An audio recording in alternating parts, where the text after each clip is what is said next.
This brings us to our next panel. And okay, here we have the panelists already. I'm particularly excited for this one because here you have one startup founder and one investor, and we are going to discuss the role of diversity, equity, and inclusion in the startup ecosystem. So quickly, I will introduce the panelists. First, we have Alina Bassi with us. She is the co-founder and CEO of Gliderly, that is a Berlin-based sustainability startup, and she's also the co-founder of Founderland, which she recently founded, and she will tell you more about it as we speak. She is originally from London and moved to Berlin in 2019. We love it when founders move to Germany. And then we have Rowan Dresselhaus, managing partner at Cavalry Ventures. It's a VC fund that he co-founded in 2016. Very meaningful investments, I would rather say, when I was going through the portfolio, some of them being Planetly, Forto, Show Heroes, and more. So thank you very much for joining us, Alina and Rowan. Thank you. Yes. Thank you. So diversity and inclusion. I'm sure all of us have a different definition of this in our heads, in our minds, and we always hear a counter answer whenever we speak about it. So, and this is the first question I would like to ask the panelists. So first to you, Alina, what does diversity and inclusion mean to you when you think of it from the perspective of a startup ecosystem? Yeah, thank you so much. First of all, thank you so much for having me. I'm really excited to finally get to speak to you. And hi, Ruben.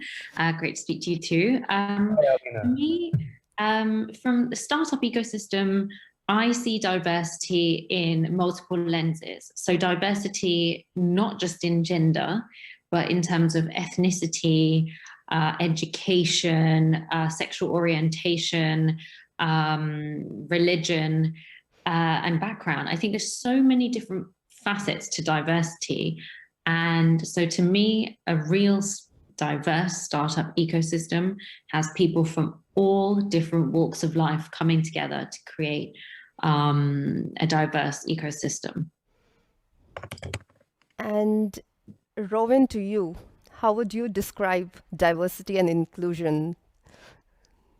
Yeah, first of all, also how Alina just described it, yeah, and I think perhaps to add to that, that us in Europe, we are especially strong by being a melting pot of different nationalities, and this ultimately also leads to more success. Yeah, in startups, if you get those different backgrounds and views into the companies, what we see is this cross-border team formation and also cross-border collaboration, which is even made easier right now in times of increased remote work. And if to that we add the layer what Alina just described, we would even get a way better output and more, views on the source of truth, yeah, because ultimately we are all in this, whether we are a company or a VC, to find the truth in order to be successful, yeah. So I think that's a very, very important aspect. And then secondly, there are some hurdles to that, also some hurdles that the German Startup Association wants to tear down. Yeah, one is, for example, like the data privacy topic in Europe. For example, with regard to like own identification, which we shall try to find good workarounds, and also to put that data openly. I think the second question you would still ask, like the different facets and what we do, or shall I continue already with some more points? Please continue. Okay. For us, obviously, it's very important topic, diversity. And we, for example, measure it once a year at our portfolio companies. So we measure multiple factors. One, for example, being, the female distribution. So, for example, to which extent do our startups support female contribution, and also tackle the topic of becoming more diverse. And then what we do ourselves, there's a couple of initiatives we can take as a VC. For example, we collaborate with one organization called Female Founders. It's a fantastic organization with the goal to increase the female founder quota in the ecosystem. Also internally, last year we have filled positions with women. Yeah. So for example, investment team positions. This year, also the senior legal counsel position, that is Eva. She brings with herself a network she founded called Venture Ladies, with approximately 2,500 women. And obviously, women invest into women. So that's a very important aspect. But also, as Alina said, for us, it doesn't stop here. Social background is important, social diversity, ethnicity, sexual orientation. I don't want to repeat. And then also we collaborate with female angels and former successful founders. I think is very important because those women serve as role models for the future generation of female founders. And to name a few is, for example, Anna Alex from Planetly, yes, or Gesa Michaika and Tina Schmitz from Auxo. I think we're doing a fantastic job, who, by the way, have an almost all female LP base, yeah, which is, I think, super cool. And then, of course, we also actively support the initiatives of the German Startup Association. And lastly, I can tell you, we would also share data, like own data, if it's good for progress of getting more diversity in our ecosystem. Wow, that's a lot of initiatives. And I'll come to you, Alina, but I have one follow-up question with Roman here. And I think this is a discussion that pretty much goes with my other interviews that I have with investors, is where they say that, oh, we really want to invest. I'm just focusing on the women diversity part here, the gender diversity part here. We really want to invest in women-founded companies, and we really want to invest there, but the number of applications that we would ideally like, or the number of pitch decks that we would ideally like to receive is not enough. So my question is that, do you also feel that as a problem, and has it changed over the years in terms of number of pitch decks or applications that you receive from women-led startups? The short answer is yes and yes. Okay. And the second yes, I think, is a very good component. Yes, I mean, you clearly see that there are more women, and they're becoming more and more women founding companies. And I think the great successes of some of the aforementioned women, of Alina as a successful founder, of more successful founders in the community, every person helps. There's even a saying about it.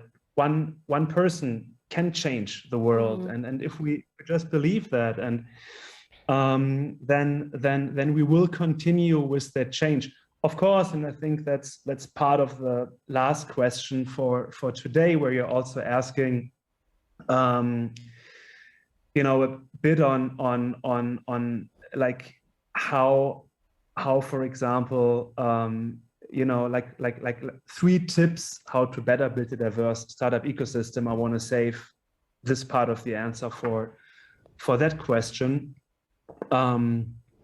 Yeah, but you know, it's definitely getting much better, and we try to you know, with the aforementioned activities to contribute our little part to that. Yeah.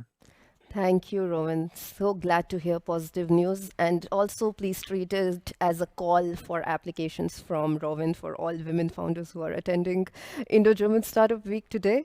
So, Yes, please. and now, Alina, I mean, I'm so glad you really touched about that diversity is not just gender. And you know, we've been speaking about it. Now, when you are building a brand, as Clyderly, or I don't know, Founderland, we will speak later about, because that's a different mission altogether. But how do you really ensure that you are building a brand which is diverse enough and global enough to talk to audience across? So I think there's so many different layers to it. I think initially diversity starts from within.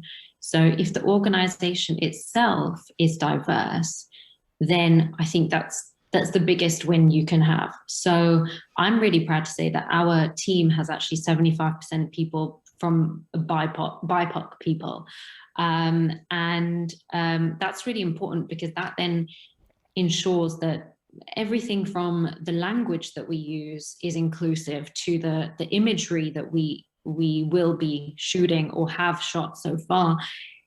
We're really aiming at layers all across everything that all the information we share. So for example, the brand itself has to be inclusive enough to speak to all different types of people, not just one male or female, not just you know, people from Europe, for example. We need to ensure we're speaking to all different types of people. So we do that through focusing on ourselves first to make sure we have a diverse team, and then including diversity at every level of decision making, from even the images we're going to share on social media to the kind of language we're going to use on our packaging. Everything is thought through very carefully.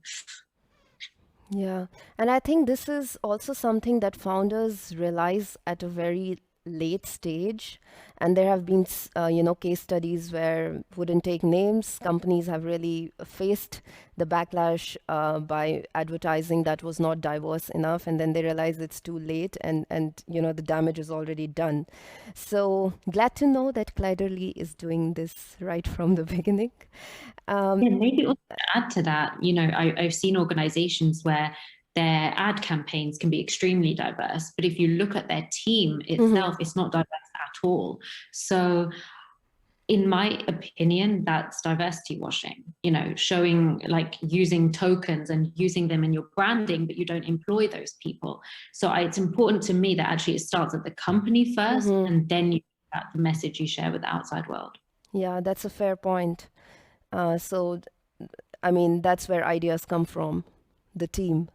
And now, you know, I'm really curious about what made you start Founderland, considering you're so busy with Clyderly and handling one startup, you know, and I mean, what is it all about, and what made you say, like, okay, I can co-found another company at this point because it's so important for me to do it?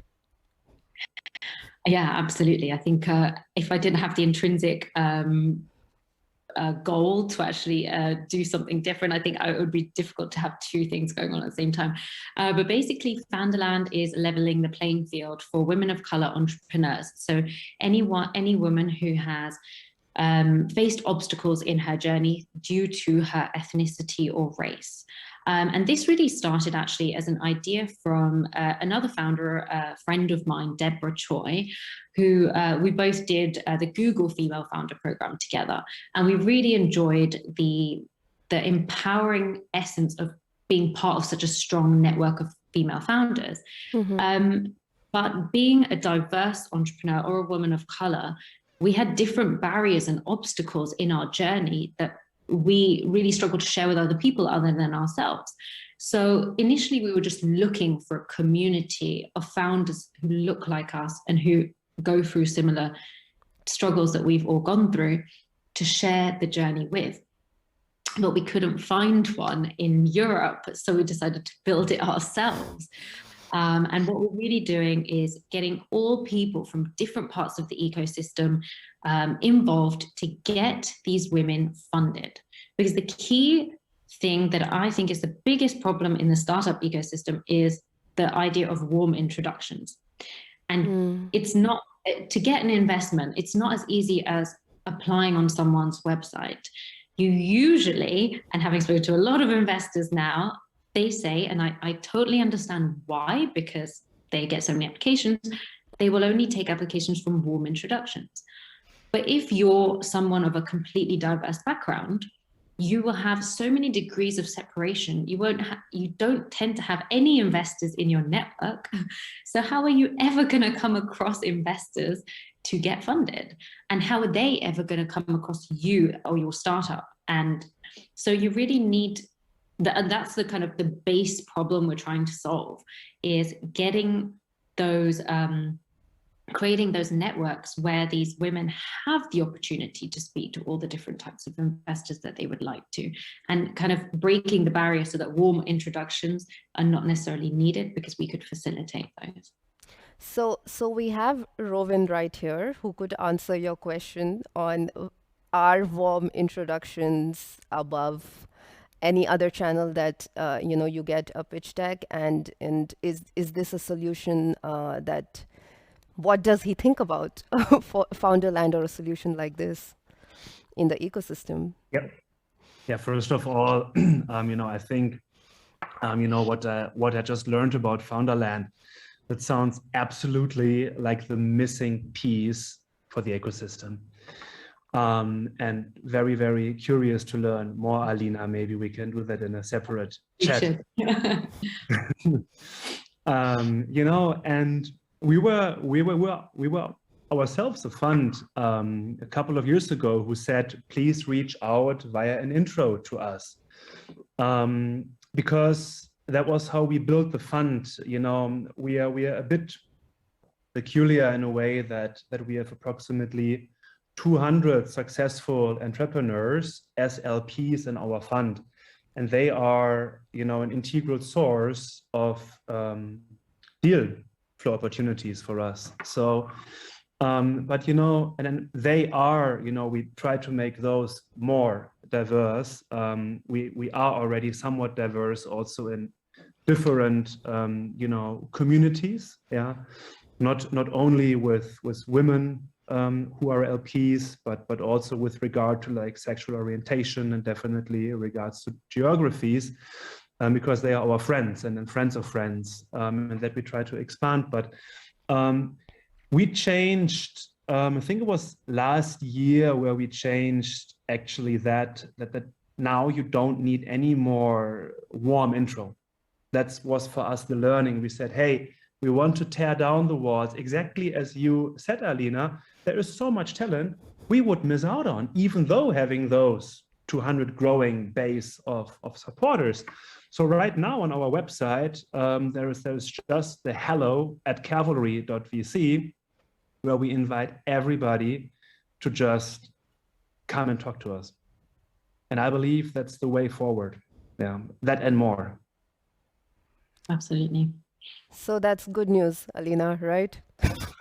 Yeah, and I think more investors or funds or firms need to adopt this, because otherwise you're missing out on some really great founders and startups. I mean, we already have over 100 women of color across Europe in our community, and we have a goal to 500. So any women watching this, please apply to Founderland, because we're looking for people like you to join the community, to build the community. And as you said before, Ruben, it's not just about the people in the community now, but it's also then creating those role models that will encourage younger diverse people to even consider starting a company in the future. So there's so many levels of things that need to be done, but I think this is a great way to start. So Alina, am I correct?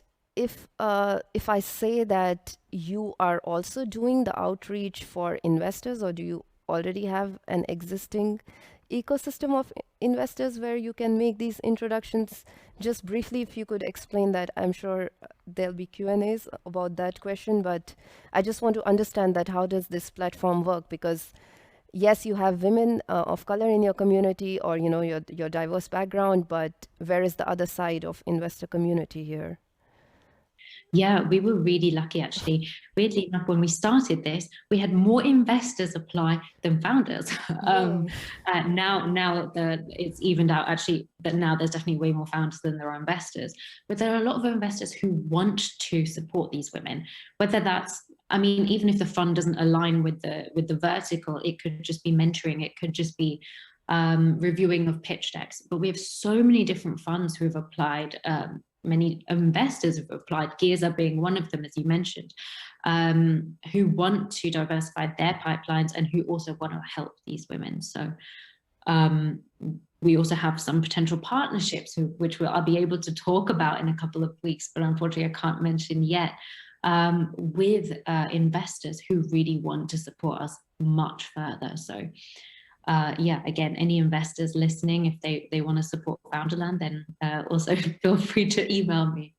Yeah, and you should also then be a part of the Investor Day of Indo-German Startup Week, because you will meet many investors there. And we have a question here from audience. Should there be a quota for diversity in startups or companies? Is it a boon or rather not a very great step? Who would like to take that up?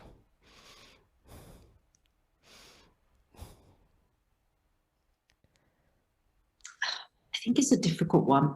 Yeah. Because I think there should be, yes, but I'm also concerned that if there is a quota, we stop there, right? We don't want to tokenize startups either. And so if we say we want 20%, then are we limiting ourselves to 20%?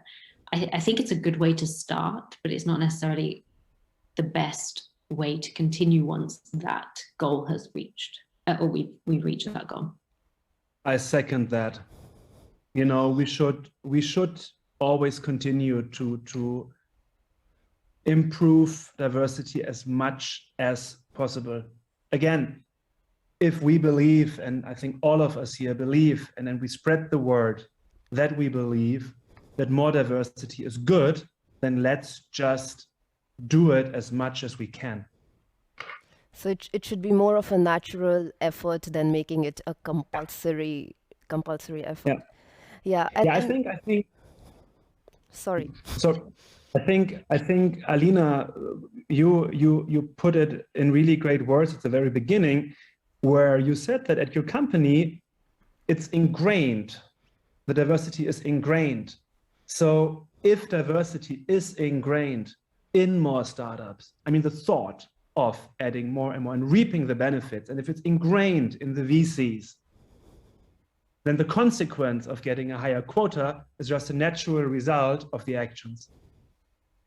Exactly. And the more diverse people we have on both sides of the table, it's not just the startups, right? It's also at the funds. The more diverse analysts or LPs you have, the more they will invest in diverse founders. So it's really also two sides of the same coin. Thank you. And also this brings us to our concluding question, which Rovin saved for the end, as he said. So what can we do together as startups and investors to create a more diverse ecosystem for startup founders? So Rovin, I know you are waiting to answer this. So we will go with your 3 tips first. Thank you very much. Yeah, look, so I think, you know, the first one is it starts at education. So it starts at school and at university. And there also, you know, it should be more educated.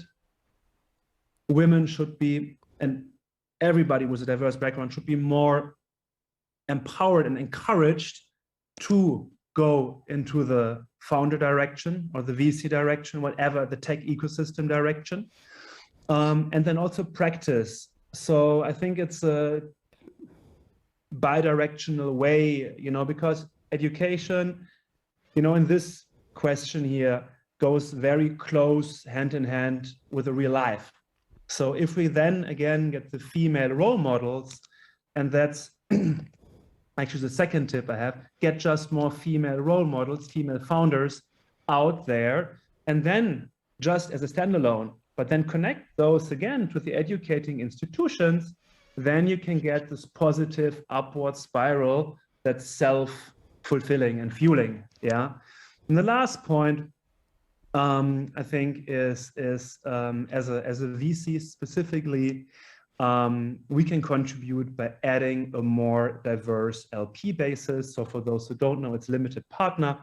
It's the ladies and gentlemen and anybody else who is giving us their money to invest. Yeah, diversifying that base, because as we learned here today, in different diverse communities, you often co-invest with each other. I think that's really important. And yeah, please, everybody here listening, we are very, very happy to receiving all communication, not only a pitch deck. Of course, pitch deck is great when you're already up and running and know what you want, but also if it's just a question you may have about, you know, how to found, what's like the best way to go about, what do VCs look for, just please shoot us hello@cavalry.vc. And they have a very lovely Notion page that I just saw in the morning. I simply love it. Also, Alina, from you, what are the 3 tips or the 3 steps that probably we could take to make a diverse ecosystem? I think the first one would be, I'd actually encourage investors, with whether that's funds or angels or analysts at funds, to look at the pipeline of founders they're looking at. Where are those founders coming from? Are they just coming from their network, or are they really coming from everywhere? And if they're just coming from their network, then I really encourage them to go out there and meet people and go to community meetups and go to events and talk to different people, talk to people who don't look like you, talk to people who are so different to you that you wouldn't necessarily speak to them. And that's where you'll find the most diverse set of founders there are, by going out there and talking to people, because it's actually the analyst's job to find those and bring the deal flow in. But if they're not diverse, or they're not doing their best to find those people, then you're going to have a very similar founder base. I would then say, look at the startups themselves too, as you mentioned, Ruben. Are they hiring diverse people? What gender, ethnic diversity, sexual orientation are there within the startups themselves? And then thirdly, look to work with community organizations to really get everyone involved in the ecosystem, from the mentors to the community organizations like Founderland, like community organizations such as Two Hearts.